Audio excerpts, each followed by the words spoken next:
नमस्कार करें मित्रों, आपके अपने YouTube चैनल प्रभाकर क्लासेस में आपका स्वागत है। मित्रों, मैंने जो वादा किया था उस वादे को बरकरार रखते हुए कि आपको मैं अच्छे नंबर दिला के छोड़ूंगा, पूरे में से पूरे नंबर दिला के छोड़ूंगा, उसको दिलाने के लिए मैंने जो पास्ट सीरीज चला रखी है बेटा, उस पास्ट सीरीज का जो लगातार वीडियो आपके अपने YouTube चैनल प्रभाकर क्लासेस में आपको मिल रहा है। और जो आपने मेरे को विश्वास दिखाया है, उस विश्वास को ऐसे ही बरकरार रखना बेटा, और अपनी मेहनत और ईमानदारी के साथ पढ़ाई करते रहना, क्योंकि बेटा जो टेंथ क्लास है वो जिंदगी में एक बार ही आती है। जितने नंबर स्कोरिंग करना है कर डालिए, एक दिन आपका सिर जरूर ऊपर होगा, ये मैं गारंटी के साथ कह रहा हूँ बेटा। तो उसको बनाए रखने में मैं आपका साथ दे रहा हूँ पूरा। तो थोड़ा सा आप भी सहयोग कीजिए बेटा, लगातार वीडियो देखते रहिए। चलिए, आज अपन पढ़ रहे हैं क्या? प्रकाश का परावर्तन खत्म कर लिया था ना, अब आता है अपवर्तन।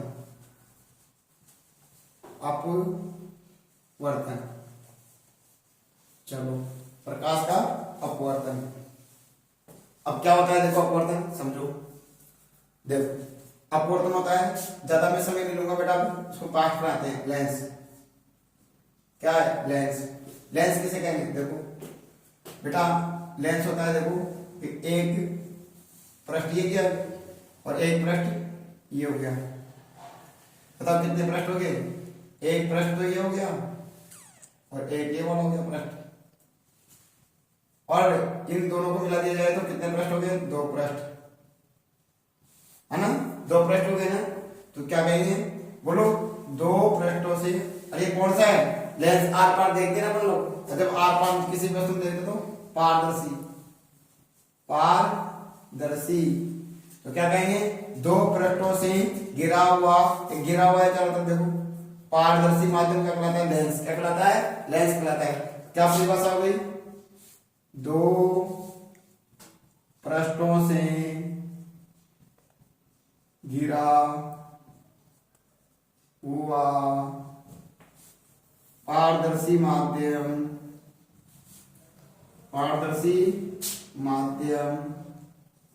लेंस कहलाता है।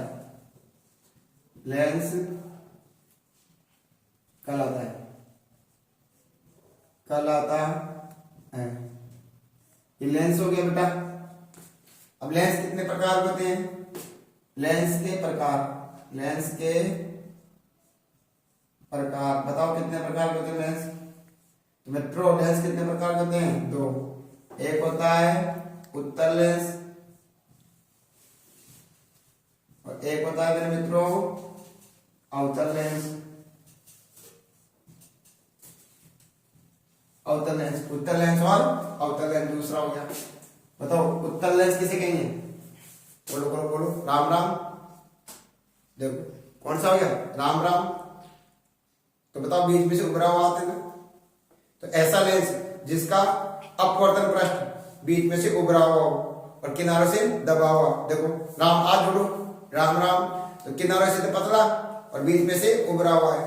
तो ऐसा लेंस जो बीच में से उभरा हुआ हो, जिसका अपवर्तन पृष्ठ, ऐसा लेंस जिसका अपवर्तन पृष्ठ बीच में से उभरा हुआ, किनारों से पतला हो, उसे क्या कहा जाएगा? उत्तल लेंस। और मेरे मित्रों, अना राम हो गया। अब क्या करेंगे? हरे राम। हाँ, मैंने तो नरेंद्र सर की वीडियो नहीं देखी। अब नहीं देखी तो बताओ नंबर कैसे आएंगे? हाँ, तो जो वीडियो नहीं देखेगा तो पछताएगा। तो क्या करेगा? हरे राम। अब हरे राम क्या करेंगे? उल्टा कर लो, ये देखो। तो बताओ क्या होता है? अब इसमें बीच में से दबा हुआ है ना, तो ऐसा लेंस जो बीच में से दबा हुआ और किनारों से उभरा हुआ, उसे क्या कहा जाएगा? अवतल लेंस कहा जाएगा। आगे बात समझे तो बताओ, ये कौन सा लेंस है? उत्तल। और ये कौन सा है? अवतल। ठीक है, उत्तल और अवतल। तो क्या कहेंगे? उत्तल लेंस किसे कहेंगे? परिभाषा यहां लिख देता हूं बेटा। उत्तल लेंस तो किसे कहेंगे? ऐसा लेंस जिसका अपवर्तन पृष्ठ अपवर्तन पृष्ठ, बीच में से उभरा हुआ, बीच में से उभरा हुआ तथा किनारों से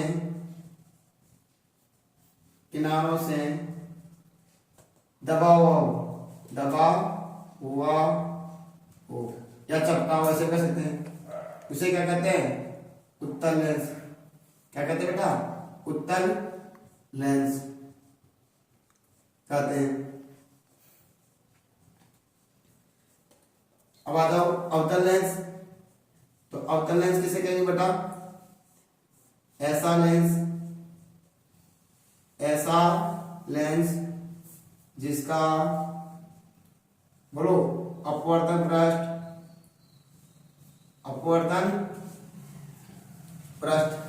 आओ बीच में से दबा हुआ तथा किनारों से क्या हो?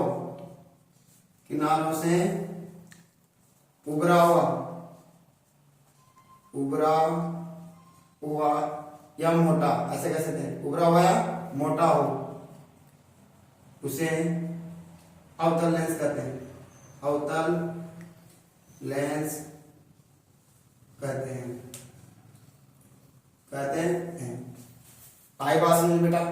आ गई क्या बेटा? कभी आपने देखा है ऐसा यूट्यूब चैनल के ऊपर कि क्या कि हैंड टू हैंड लिखता जा रहा है बिना कोई किताब देखे हुए? कभी देखा आपने? हाँ, कहीं भी देखा है यूट्यूब चैनल पर? पहले लिख लाते हैं और फिर उसको एक्सप्लेन कर देते हैं। आपने देखा होगा बेटा मैं कितनी मेहनत कर रहा हूँ, हैंड टू हैंड साथ लिख भी रहा हूँ और आपको समझा भी रहा हूँ, और बिना किसी किताब के। तो बेटा आपको यदि पसंद आ रहा हो तो बेटा प्लीज एक आपकी तरफ से एक मेरी तरफ से, दोनों तरफ से शेयर और सब्सक्राइब जरूर कर देना अगर मुझे कुछ देना चाहते हो। एक आपको मैं एक अच्छे से देखो बेटा, एक कुछ सुनाना चाहता हूँ जिससे आपका मोटिवेशन हो जाएगा कि क्या कि कृत अभ्यास के जड़मती होत सुजान, रसरी आवत साल पर सिल पर्वत निशान। क्या काम है कि बार बार अभ्यास करने से कठिन से कठिन मुसीबत भी आसान हो जाती है। कृत अभ्यास के जड़मती होत सुजान, रसरी आवत साल पर, क्योंकि बार बार अभ्यास करने से जो रस्सी है वो मुलायम होती है, वो पत्थर पे भी निशान पटक देती है। इसलिए मेरे मित्रों यदि आप लोग बार बार अभ्यास कर रहे हो तो एक दिन आपको सफलता जरूर मिलेगी। चाहे कोई सी भी कठिनाई क्यों नहीं आए, एक दिन उसे आसान होना ही पड़ेगा। और उसका आसान करने के लिए मैंने आपको प्रभाकर चैनल के पर साइंस और मैथ की वीडियो विद ट्रिक्स के साथ पढ़ाना स्टार्ट किया है मित्रों। इसलिए जो आपने विश्वास दिखा रखा है जो मेरे ऊपर, उसको कायम रखना मेरे मित्रों, और लगातार वीडियो देखते रहना। चलो ये हो गया। अब आता है बेटा क्या कि उत्तल लेंस को किस नाम से जानते थे बेटा? उत्तल लेंस, जो उत्तल लेंस होता है ना बेटा, इसको कहते हैं बेटा अभिसारी लेंस भी कहते हैं।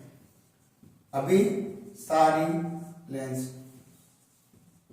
कौन सा लेंस कहते हैं? अभिसारी। क्यों कहते हैं? देखो बेटा ये उत्तल लेंस है ना, ये प्रकाश की किरण, अभी बताएं क्या होता है। जब ये प्रकाश की मुख्य अक्ष के समांतर आती है ना, तो प्रकाश की किरणों क्या कर देता है बेटा? प्रकाश की किरणों को एक जगह केंद्रित कर देता है। ये देखो एक जगह केंद्रित कर रहा है, ये देखो अभिसरित कर देता है। ये देखो इधर से जाएगा तो एक जगह केंद्रित कर देगा, तो अभिसरित कर रहा है ना। इस कारण से अपवर्तित किरणों, किसको? अपवर्तित किरणों को क्या कर रहा है? अभिसरित कर रहा है, को अभिसरित यानी एक जगह केंद्रित कर रहा है ना, अभिसरित करता है। इस कारण से क्या कहा जाता है? अभिसारी लेंस। क्या कहा जाता है? अभिसारी लेंस। फिर आता है उत्तल लेंस। उत्तल लेंस किसे कहते हैं? देखो बेटा ऐसा लेंस, उत्तल लेंस को किस नाम जानते हैं? अपसारी लेंस। अपसारी लेंस, अपसारी है ना। तो अवतल लेंस को क्या कहते हैं बेटा? अपसारी लेंस। कौन सा लेंस है? उत्तल, यार मैंने उत्तर लिख दिया क्या? यहाँ अवतल बेटा क्या आएगा? अवतल लेंस। अवतल लेंस को क्या कहते हैं बेटा? अपसारी लेंस भी कहते हैं। क्यों? क्योंकि बेटा ये देखो कभी कभार हो जाती है गलती, तो देखो अब मैं इसको दोहराता हूँ बार बार चीज को, ये अवतल लेंस है। अब बताओ क्या आएगा, देखो ये क्या कहलाता है बेटा, निर्देशांक तल कहलाता है। इससे प्रकाश किरण आएगी है ना, और टकराएगी, टकराने के बाद इसको ये देखो इधर से इधर घुमा देते हैं, ये निर्देशांक तल कहलाता है बेटा। ये देखो यहां से, तो बताओ प्रकाश को फैला रहेगी, अपवर्तित किरणों को फैला रहेगा है ना, तो ये करता है अपसरित, फैलाने कहते हैं अपसरित करना करता है। इस कारण से इसे किस नाम जानते हैं, अपसारी लेंस कहा जाता है। आगे बात बोलो अभिसारी लेंस से सेकेंड, ये जो उत्तल लेंस है वो अपवर्तित किरणों को एक जगह केंद्रित करता है, और उसको केंद्रित करने के कारण उस लेंस को क्या कहा जाता है, अभिसारी लेंस कहा जाता है। एक आता है अवतल लेंस जो क्या करता है बेटा, अपवर्तित किरणों को एक जगह एक सॉरी फैलाने का कार्य कर रहा है, यानी अपसरित करता है। अप यानी ऊपर ऊपर फैला रहा है ना, इस कारण से क्या कहा जाएगा, अपसारी लेंस कहा जाता है। क्या बात समझ में आ गई बेटा, चलिए आगे की तरफ अब अपन पढ़ेंगे प्रकाश का अपवर्तन। बोलो वहां क्या होता है, दर्पण में परावर्तन, और यहां पर क्या होगा, अपवर्तन। क्या होगा बेटा, अपवर्तन। तो पढ़ेंगे प्रकाश का अपवर्तन, अपवर्तन। तो देखो बेटा अपवर्तन क्या होता है समझो। देखो माना कि ये कोई माध्यम है, ठीक है, पारदर्शी होगा ना, ये कौन सा पृष्ठ है, पारदर्शी। तो अपवर्तन किसमें होता है, लेंस में। ये पारदर्शी क्या है, माध्यम है। चलो जैसे जल भर देते, चलो जल ले लेते हैं, यहां से आते हैं क्या भर दिया, जल ले लेते हैं। चलो क्या भर दिया इसमें, तो जल पारदर्शी है, अपारदर्शी, पारदर्शी माध्यम है ये जल, ठीक है, ये जल ले लिया, हो गया। दूसरा कलर का मार्कर ले लेता हूं बेटा ताकि आपको समझ में आए, ठीक है। अब ये क्या है, माध्यम पृष्ठ, माध्यम पृष्ठ, और ये माध्यम सेकंड। चलो बताओ ये कौन सी किरण है, बोलो ये कौन सी किरण है, बताया था आने वाली किरण क्या कहते हैं, आपतित किरण। कौन सी किरण है बेटा, ये आपतित किरण। और ये टकराकर क्या हो जाएगा, ये क्या होता है बेटा, अभिलंब। तो इसको अलग से दर्शा देता हूं, ये कौन सी क्या है, अभिलंब बताया था, हाँ, अपवर्तन पृष्ठ पर डाला गया लंब क्या कहलाता है, अभिलंब। ये अभिलंब हो जाएगा, ये क्या हो गया बेटा, अभिलंब। अब क्या होगा, जैसे ही ये प्रकाश की किरण इससे टकराएगी जल की सतह से, इसका वेग कम होगा क्या धीरे धीरे, और जब वेग कम होगा ना तो ये अभिलंब की तरफ झुक जाएगी। अब बताओ कहां से निकलनी चाहिए, ऐसे निकलनी चाहिए ना सीधी, लेकिन ऐसे नहीं निकलती, यहां से थोड़ा सा झुक जाती है अभिलंब की तरफ, ऐसे अभिलंब की तरफ झुक जाती है ऐसे। सीधी निकलनी चाहिए ना ऐसे, लेकिन ऐसे नहीं निकल गया, अभिलंब की तरफ झुक जाती है, ये विलंब हो गया है ना। तो बेटा क्या कहेंगे, ये कौन सी किरण हो गई, आपतित किरण।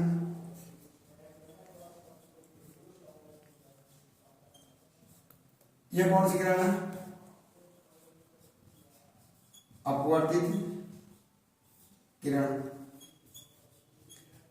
है ना, ये माध्यम हो गया। तो बताओ क्या कहेंगे, क्या कहेंगे बेटा, कि देखो जब प्रकाश की आपतित किरण माध्यम एक से माध्यम दो में प्रवेश करती है, क्या कहेंगे, जब प्रकाश की किरण है ना क्या होता है, माध्यम एक से माध्यम दो में प्रवेश करती है, तो अपवर्तित किरण कौन सी किरण होती है, अपवर्तित किरण अभिलंब की तरफ झुक जाती है। किसकी तरफ झुक जाती है, अभिलंब की तरफ झुक जाती है। इस घटनाओं का कहा जाता है प्रकाश का अपवर्तन। क्या कहा मैंने, कि जब प्रकाश की किरण माध्यम एक से माध्यम दो में प्रवेश करती है तो वह अभिलंब की तरफ झुक जाती है। किसकी तरफ झुक जाती है, वह अभिलंब की तरफ झुक जाती है। इस घटना का कहा जाता है प्रकाश का अपवर्तन। तो क्या कहा, इंपॉर्टेंट है बेटा, जब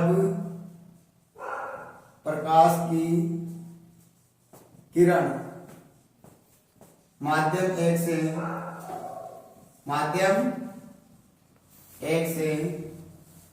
माध्यम दो में माध्यम एक से माध्यम दो में प्रवेश करती है प्रवेश करती है तो वह अभिलंब की तरफ झुक जाती है, अभिलंब की तरफ क्या कहती है, झुक जाती है या मुड़ जाती है, झुक जाती है। इस घटना को प्रकाश का अपवर्तन कहते हैं, अपवर्तन कहते हैं। ये अपवर्तन हो गया। तो बताओ आने वाली किरण क्या कहलाती है, आपतित किरण। बता रखा था ना दर्पण में भी, आने वाली किरण क्या कहलाएंगी, किरण क्या कहलाती है बेटा, आपतित किरण। और अब माध्यम दो में प्रवेश करने वाली किरण अपवर्तित किरण, माध्यम दो में प्रवेश करने वाली किरण क्या कहलाती है, अपवर्तित किरण, है ना। माध्यम दो में प्रवेश करने वाली किरण क्या कहलाती है, अपवर्तित किरण। यानी अपवर्तन के पश्चात जो जाने वाली किरण हो अपवर्तित किरण कहलाती है, ऐसे लिख दो। तो बताओ हो गया। अब आता है अपवर्तन के नियम, अपवर्तन के नियम किसके अनुसार, स्नेल के अनुसार, स्नेल के अनुसार। चलो अपवर्तन के नियम किसके अनुसार बेटा, स्नेल के नियम अनुसार। नंबर 1 क्या कहता है, स्नेल भाई साहब क्या कहते हैं, स्नेल जी कहते हैं कि ये कौन सी किरण है, आपतित किरण। कौन सी किरण है, आपतित किरण। ये कौन सी किरण है, अपवर्तित किरण। और बेटा ये क्या है, अपवर्तन पृष्ठ या अपवर्तन बिंदु या कह सकते हैं अभिलंब, कोई भी एक चीज ले लो। तीनों क्या होते हैं, एक ही तरफ में होते हैं, ऊपर की तरफ। देखो ये तो यहाँ तब ये है, ये ऊपर की तरफ होते हैं ना, तो क्या कहेंगे, बोलो नंबर 1 आपतित किरण, किरण अपवर्तन बिंदु या अभिलंब, अभिलंब, अभिलंब और अपवर्तित किरण, अपवर्तित किरण। तीनों एक ही तल में होती है, तीनों एक ही तल में होते हैं। पहला नियम। दूसरा नियम क्या कहता है, देखो बेटा दूसरा नियम क्या कहता है, ये कौन सी किरण है, ये कौन सी किरण है बेटा, आपतित किरण। ये क्या है, अभिलंब। इसके बीच में कौन बनता है बताया था, आपतित किरण और अभिलंब के बीच कौन बनता है, आपतन कोण। ये आपतन कोण हो गया। और बेटा अपवर्तित किरण इंपोर्टेंट है बेटा, कौन सी किरण है ये, अपवर्तित किरण। ये देखो अपवर्तित किरण। और ये क्या हो गया, अभिलंब। अभिलंब के बीच जो कोण बनेगा क्या कहलाएगा, अपवर्तन कोण। कौन सा है, ये रहा। कौन सा कोण है मेरे मित्रों, अपवर्तन कोण। क्या काम है, अपवर्तित किरण और अभिलंब के बीच जो कोण बनेगा वो अपवर्तन कोण, और आपतित किरण और अभिलंब के बीच कोण बनेगा वो क्या कहलाता है, आपतन कोण। इसे किसे दर्शाते हैं, आई से। इसे किसे दर्शाते हो बोलो, आर से, कोण आर। और ये कोण आई। आ गया। तो दूसरा नियम क्या कहता है, नियम नंबर 2 क्या कहता है, इसको मान लेते हैं आपतन कोण यानी साइन आई। इसको मान लो साइन आई बटा साइन आर बराबर क्या होता है, स्थिरांक। यानी क्या कहना चाह रहा है, ये कहना चाह रहा है जी कि यदि मैं आपतन कोण का मान बढ़ाता हूं, इस कोण को इसी को इधर बढ़ाता हूं ना ऐसे, तो बताओ आपतन कोण का मान बढ़ गया। तो आपतन कोण का मान बढ़ेगा, देखो ये अपवर्तित किरण कैसे बढ़ेगी ना, यूं। तो आपतन कोण का मान बढ़ रहा है तो अपवर्तन कोण का भी मान बढ़ता है। यानी इसका अनुपात क्या होता है, बराबर होता है।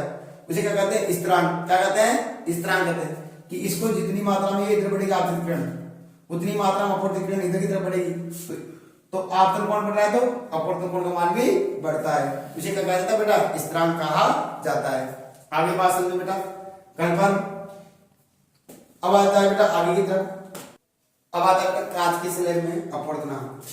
क्या आता है, अपवर्तनांक मिलते। चलो अपवर्तनांक, ये एक को पहले उससे पहले लेते हैं कांच की स्लेब में अपवर्तन, ऐसे लेते हैं कांच की स्लेब में अपवर्तन। चलो आज किस लिए अपवर्तन का चित्र बनाते हैं। तो देखो ये कोई कांच की स्लेब ले लो, ये कुत्ते भी भाई परेशान होने आवाज आ रही है क्या। हमारे तो कुत्ते हैं लेकिन रात का समय हो गया तो रात का समय होने के कारण चिल्ला रहे हैं। तो आप डिस्टर्ब होता लग रहा। देखो ये क्या है ए, ये क्या है बी, ये क्या है सी और ये क्या है डी। ठीक है बोलो क्या काम है। ये कांच की स्लेब हो गई। देखो अलग अलग कलर से बनाता था पहचान है। माना कि ये क्या हो जाएगा कोई P और Q, ये मान लेते क्यू। क्यू कौन सी किरण है आपतित किरण। ये हो गई आपतित किरण। ठीक है अब क्या होगा बताओ अपवर्तन। ये पारदर्शी माध्यम है ना कांच की स्लेब का। तो क्या होगा अपवर्तन। अपवर्तन के बाद अभिलंब क्या है तो अभिलंब क्या होता है देखो सीधा खींच देते हैं यहां से। लंब होता है ना विलंब तो सीधा आएगा ना। बिल्कुल सर सीधा आएगा। ये विलंब हो गया क्या हो गया ये क्या है बेटा अभिलंब हो गया। तो बताओ क्या होगा वो अभिलंब की तरफ झुक जाएगी। तो ये अभिलंब की तरफ झुका देते हैं। बताओ सीधी निकलनी चाहिए ना ऐसे। सीधी निकली नहीं लेकिन सीधी नहीं निकलनी किसकी तरफ जाती है अभिलंब की तरफ। ये लो झुक गई क्योंकि सीधी निकल नहीं सीधी नहीं निकल। अब क्या होगा ये तो कौन सा माध्यम एक, माध्यम एक और ये माध्यम दो। ठीक है माध्यम दो। अब आता है आगे की तरफ जैसे ये यहां से यहां तक आएगी। अब बताओ क्या होगी ये हो गई। उसके बाद क्या होगा जैसे ही यहां से बाहर निकलेगी कांच की स्लेब से तो वापस इसका वेग बढ़ जाएगा तो ऊर्जा पकड़। तो क्या हो जाए अभिलंब से दूर हट जाएगी ऐसे। तो बताओ अभिलंब से दूर हट जाएगी ना। तो देखो एक पेन पकड़ के देखो ऐसे ऐसे पेन पकड़ो तो अभिलंब अपने आप हट जाएगा। ये ऐसे है 90 डिग्री पर ऐसे पकड़ के देखो यानी प्रश्न है ना यानी इसको ऐसे जमा लो। तो बताओ अभिलंब कहां बनेगा ऐसे बनेगा ना। इसमें पेन ऐसे ऐसे जमा के देखो या ऐसे जमा लो। तो बताओ अभिलंब कहां बढ़ रहा है बोलो अभिलंब सर इस पे बनेगा ऐसे 90 डिग्री पर। ये 90 डिग्री बढ़ गया है ये क्या कहलाता है बेटा अभिलंब हो गया। अब देखो इसमें क्या क्या चीज काम आती है ध्यान समझना। देखो है ना। तो बताओ ये ए पी क्यू और ये आर और ये क्या हो जाएगी एस। तो देखो बेटा यहां लिख देना इधर कांच की स्लेब में अपवर्तन के बारे में पूछे तो पी क्यू क्या है पी क्यू क्या है आपतित किरण। ये लो और क्यू आर क्या है क्यू आर क्या है क्यू और आर अपवर्तित किरण।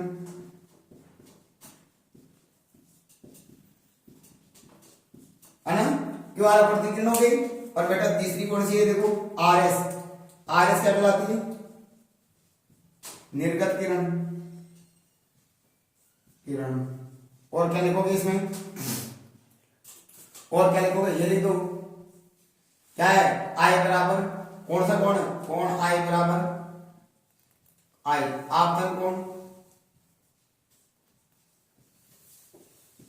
और ये कौन सा है आर। तो कोण आर बराबर क्या हो जाएगा अपवर्तन कोण।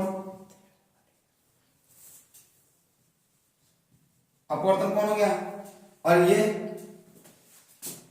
ये कौन बन रहा है जो चलो कोई सा काम एक्स देते हैं।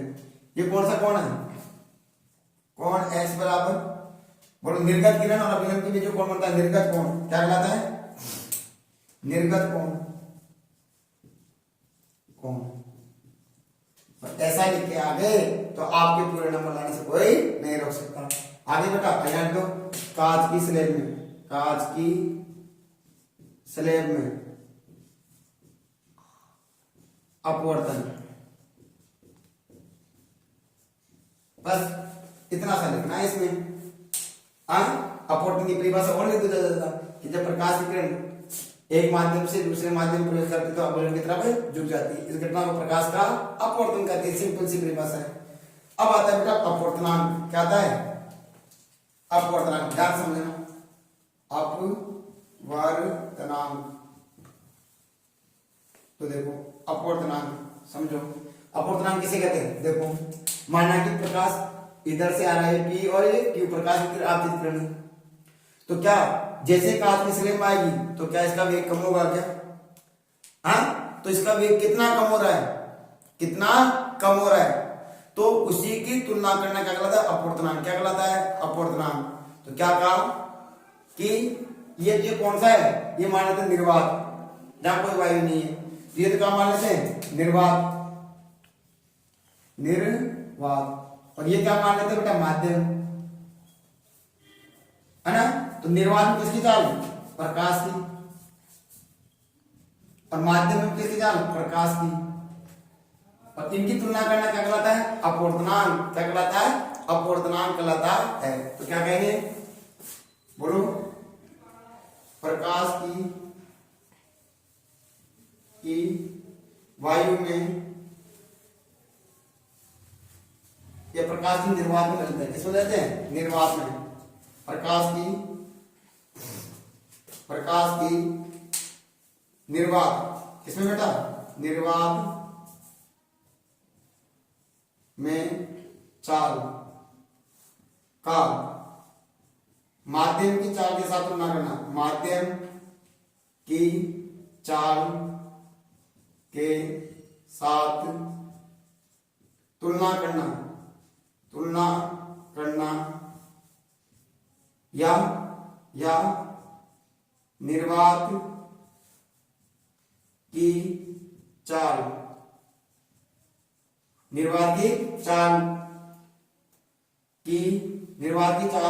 व माध्यम की चाल का अनुपात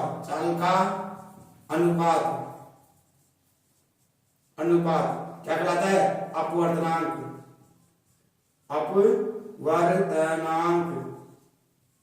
कहलाता है। शॉर्ट में लिख सकते हो क्या है कि प्रकाश की निर्वात में चाल बटा प्रकाश की माध्यम में चाल का अनुपात क्या कहलाता है? अपवर्तनांक। सीधी सी परिभाषा है।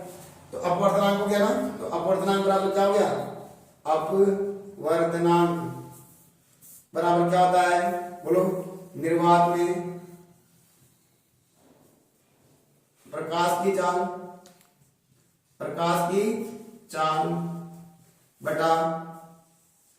बटा माध्यम में प्रकाश की चाल। निर्वात में प्रकाश की चाल बटा माध्यम में प्रकाश की चाल। क्या बात समझ में आ गई बेटा? है ना? ठीक है। तो इसको क्या लेते हैं बेटा? माना कि जैसे निर्वात को क्या लेते हैं? V1, तो इसको क्या ले लो? V2। क्या लेते हैं? V2 ले लेते हैं। आगे बात समझे? चलो, है ना? तो V1 बटा V2 हो जाएगा। कि निर्वात में प्रकाश की चाल बटा माध्यम में प्रकाश की चाल। यहां पर कह सकते हैं निर्वात के लिए क्या ले लो बेटा? बोलो C अपन V भी ले सकते हो। ये निर्वात में प्रकाश की चाल को C, माध्यम में प्रकाश की चाल को V, ये भी ले सकते हो। ठीक है। अब माना कि ये प्रकाश की चाल यहां से यहां तक आई। अब क्या हो? यहां से यहां तक। तो माध्यम टू से माध्यम वन का अनुपात क्या कहलाता है? ये भी हो जाएगा, ये भी तो होगा भाई। इसमें से इसका अनुपात आया। इन दोनों की तुलना करना। जैसे अब आता है बेटा, एक आता है निरपेक्ष अपवर्तनांक। ये भी देख लेते हैं। निरपेक्ष अपवर्तनांक। निरपेक्ष अपवर्तनांक किसे कहते हैं? या कह सकते हैं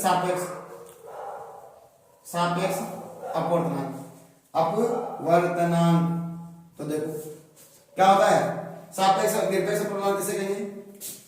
कि निर्वात में प्रकाश की चाल बटा माध्यम में प्रकाश की चाल का अनुपात की तुलना क्या होता है? दूसरे से निर्वात में प्रकाश की चाल बटा माध्यम में प्रकाश की चाल के साथ करना क्या कहलाता है? सापेक्ष अपवर्तनांक कहलाता है। यानी इसकी तुलना इसके साथ में करना। इसकी यानी कि मैं ऐसे लिखूं, इसको क्या मान लिया जाए? V12। तो बताओ क्या हो जाएगा? V1 बटा V2। और इसको क्या ले जाए, बोलो U21, इसका क्या जाएगा 2/1। और इनका अनुपात यानी कि ऊपरी पृष्ठ का अपवर्तनांक बटा नीचे के पृष्ठ का अपवर्तनांक का अनुपात। तो बताओ क्या कहेंगे, निरपेक्ष या सापेक्ष अपवर्तनांक कहलाता है, तो बताओ क्या कहेंगे, या किसी के सापेक्ष दूसरे का अनुपात, किसी के सापेक्ष दूसरे का अनुपात क्या कहलाता है, निरपेक्ष अपवर्तनांक कहलाता है। या फिर कहेंगे, बोलो किसी वस्तु के सापेक्ष है ना दूसरी वस्तु का अनुपात, दूसरी वस्तु का अपवर्तनांक क्या कहलाता है बेटा, निरपेक्ष अपवर्तनांक कहलाता है, निरपेक्ष अपवर्तनांक कहलाता है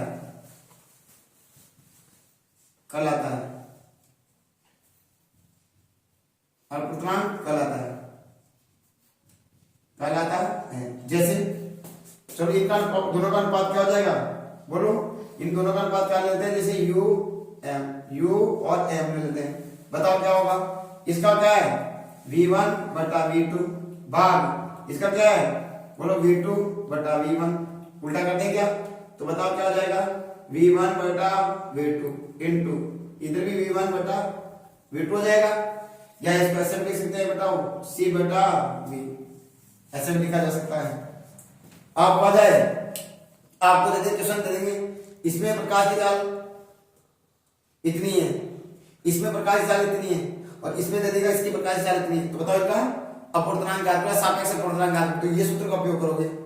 इसके बारे में इसकी तुलना करा गए तो ये वाला लगा दो, और इसकी तुलना करे तो इसमें से ये लगा दो, और सापेक्ष कहे तो दोनों को साथ मिक्स कर दो।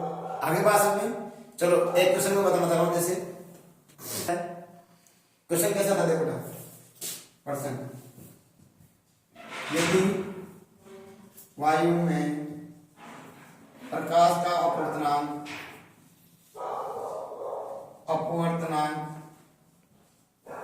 1.5 है, तो कांच में प्रकाश की चाल ज्ञात करो, प्रकाश की चाल ज्ञात करो, प्रकाश की चाल ज्ञात कीजिए बेटा, स्टार लगाना इस क्वेश्चन को। प्रकाश की चाल ज्ञात कीजिए यदि निर्वात में प्रकाश की चाल कितनी है, प्रकाश की चाल 3 × 10⁸ मीटर प्रति सेकंड है। ये आगे क्वेश्चन। तो बताओ निर्वात में प्रकाश की चाल, निर्वात में प्रकाश की चाल कितनी देर की है, 3 × 10⁸ मीटर सेकंड। ठीक है, अपवर्तनांक कितना दे रखा है, बोलो बेटा अपवर्तनांक कितना बेटा 1.5 ये दे रखा है। चलो और किसका निकालना है, कांच में प्रकाश की चाल ये याद कर लेना बेटा। चलो तो बताओ म्यू एम बराबर क्या होता है ना, अपवर्तनांक होता है। चलो लिख देता हूं, अपवर्तनांक बताओ क्या होता है, बोलो निर्वात में प्रकाश की चाल बटा माध्यम में प्रकाश की चाल, माध्यम में प्रकाश की चाल ये बता रहा बेटा। चलो बताओ अपवर्तनांक कितना दे रखा है 1.5 बराबर निर्वात में प्रकाश की चाल कितनी है बेटा 3 × 10⁸ बटा माध्यम इसमें माध्यम प्रकाश चाल का मान x बदल गुणा करो, इसको इससे तो बताओ कितनी हो जाएगी, पहले x वाले से गुणा करो 1.5 × x बराबर 3 गुणा 10 की पावर 8, ये 1.5 इधर है ना, तो बताओ x बराबर क्या हो जाएगा 3 गुणा 10 की पावर 8 बटा 1.5 हो गया। पॉइंट हटा दो, गुणा में 10 लग गया क्या, 10 दिया 30, तो x बराबर कितना होगा 30 इंटू 10 की पावर 8 बटा 15, 15 1 15 15 दूनी 30, तो x बराबर कितनी आ गई 2 इंटू 10 की पावर 8 मीटर प्रति सेकंड। क्या प्रकाश की वेग, क्या प्रकाश, जो प्रकाश की चाल है वो कांच में कम हुई नहीं हुई, अब जब कांच में कम हो गए तो किसकी तरफ झुक जाएगा, अभिलंब की तरफ। किसकी तरफ झुक जाएगा बेटा, अभिलंब की तरफ झुक जाता है। बात आ रही है समझ में। हाँ बेटा ऐसे आपको क्वेश्चन निकालना है तो ठीक है। अब मैं कुछ आपको अपूर्णांक दे देता हूं, जैसे देखो वायु का अपूर्णांक कितना होता है, वायु का अपवर्तनांक, बेटा ये इंपॉर्टेंट लिखना है। वायु का अपूर्णांक होता है लगभग 1.0003, कितना होता है 1.0003 बार 003, तो कितना हो जाएगा बोलो, कितने बार लिखेंगे बोलो 1.0003 हो गया वायु का अपूर्णांक। फिर उसके बाद आता है जल का अपूर्णांक, कितना होता है जल का अपवर्तनांक, कितना होता है जल का अपवर्तनांक 1.33, 1.33।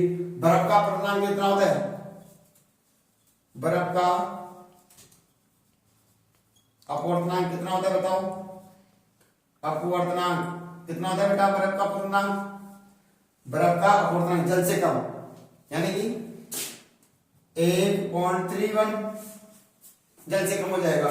और बर्फ का हो गया एक बोल लेते किसका, एल्कोहल का, एल्कोहल दारू का, दारू जानते शराब कितना होता है, इसका थोड़ा सा बढ़ जाएगा यानी 1.36 लेंगे। एक तारपीन का तेल, तारपीन के तेल, तारपीन का तेल का तो कितना होता है, तारपीन का तेल इससे भी ज्यादा ले लेते हैं 1.47, 1.47। तो बेटा ये याद रखना है। जल का अपवर्तनांक 1.33 बोलो, वायु का अपवर्तनांक 1.0003, जल का अपवर्तनांक 1.3 और 3, बर्फ का अपवर्तनांक 1.3 और 1, एल्कोहल का अपवर्तनांक कितना है 1.36 और बेटा तारपीन का तेल का कितना है 1.47। क्या मित्रों समझ में आई बात, क्या आपको वीडियो अच्छी लगी बेटा। अभी समय हो रहा है लगभग 11 बजे के आसपास, रात के 11 बजे। बेटा मैं आपके लिए इतनी लेट जग जग कर आपके लिए क्या है कंटेंट तैयार कर रहा हूँ, तो प्लीज बेटा लाइक और शेयर और सब्सक्राइब जरूर करना यदि आप मुझे कुछ देना चाहते हो। आपसे मैं कुछ नहीं ले रहा, फ्री ऑफ कॉस्ट पढ़ा रहा हूँ बेटा, कोई चार्ज नहीं लूंगा। मुझे फल कितना मिल रहा है मैं ये नहीं जानूंगा, बस मेरे बच्चों का भविष्य उज्जवल होना चाहिए। मैंने ये टारगेट ले लिया, मुझे क्या परिणाम मिलेगा, मुझे परिणाम की कोई चिंता नहीं है, लेकिन मेरे बच्चों का परिणाम अच्छा आना चाहिए बेटा। इसलिए बिना कुछ कहे मैं आपसे कह रहा हूं यदि मुझे कुछ देना चाहते हो तो मेरा प्लीज कमेंट बॉक्स में कमेंट्स और प्लस शेयर और सब्सक्राइब। आपको कैसी लगी वीडियो ये जरूर डालना। धन्यवाद।